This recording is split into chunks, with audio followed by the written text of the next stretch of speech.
Zay ny fanatanjahantena miaro fitazam-batana no resantsika manaraka antsina izany fa ny hitaibo. Efa fandrentsika matetika ihany ity taranja ity fa hoentina amintsika amin'ity hariva ity ary dia niakatra mafimafy ny fanazarantena ny fitazam-batana eo anivon'izay taranja taibo izay.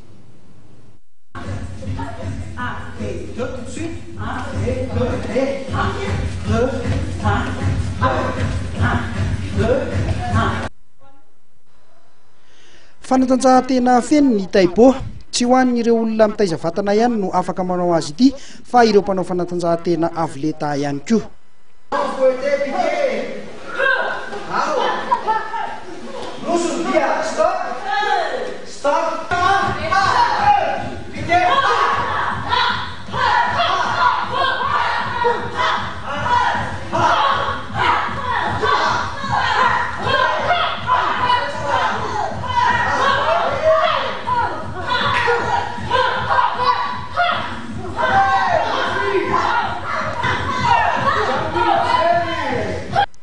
Mihetsika avokoa ny vatana rehetra arahana fihetsika mirindra anatin'ny mozika mihetsiketsika. Ireo rehanim-pianakaviana aloha hatreto no tena mpakafy ity taranja taibo ity.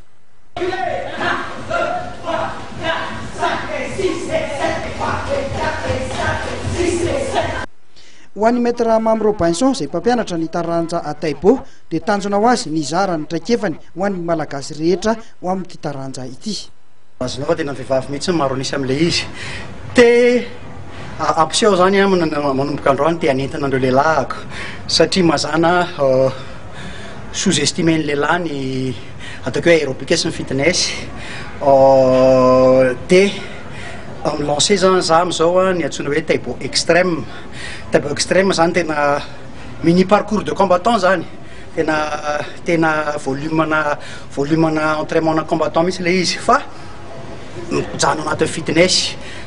Mampiavaka ny taibo dia ny pied-point, manao mampiasa pied-point zay dia mampiseho ny olona amin'izay zany sy ny menu anay vaovao zany dia misy ny taibo ny fanaovana rehetra amin'izay aloha zany dia ny taibo basique zany hoe ny fototra, dia taibo énergie zany ho an'ny fa avancé, dia nisy zao ny taibo stretching mampiasa bo zay na baton, dia misy koa ny taibo tonique mampiasa altera anatin'ny entraînement.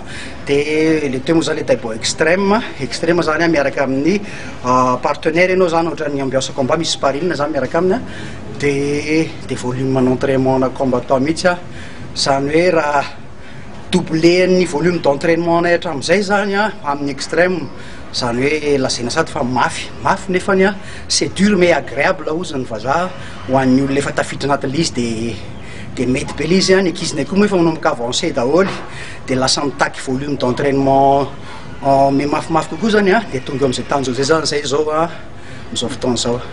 Zany hoe natao fitazam-batana ve zany izy io sa hoe entina manao compétition? Natao fitazam-batana fotsiny izy aloha fa amin'izao fotoana zao ny ankizinay rehefa tava avokato dia saika lasa avanina any amin'ny karaté sy ny taekwondo dia mahafinaritra zany azonay orientena amin'ny tena art martial zany amin'ny art martiaux zany ny ankizy.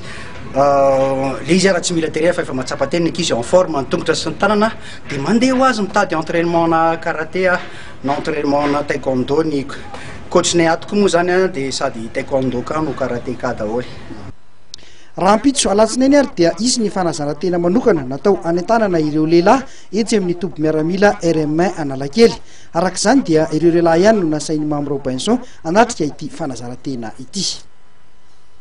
Tsara ny milaza amintsika mpanaraka ny fandarana mahery sy mpamaky ny gazety mahery isaky ny zoma fa misy ilay lalao izay rahantsika amin'ny gazety mahery isafidianana izay au Ballon d'Or amin'ity taona ity zany. Misy moa ny tapakila izay vidinao ao anatin'ny gazety mahery dia aterinao aty amin'ny MATV ny tapakila rehefa avy nofenona. Misy moa ny loka Rozaraina mazava ho azy ho an'ireo izay mahita tsy voatery hoe hitovy amin'ny hoe ny tena ilay voafidy any Europa ny an'ilay ballon d'or mihitsy moa zany no safiditsika eto Madagasikara fa dia samy manana ny tiany io samy manana ny safidiny fa ny hoe ny zavatra azo antoka dia isy ny loka omena amin'ny io lalao io araky ny averina ihany fa dia aterina aty amin'ny matérialité Korondrano ny tapakila fandraisana ao anjara izay azo fitapahanao ao anatin'ny gazety Mahery izay mivoaka isaky ny azoma izay no ametrahana ny veloma mandra-piona indray ao amin'ny henan'io toy izao. Elomata.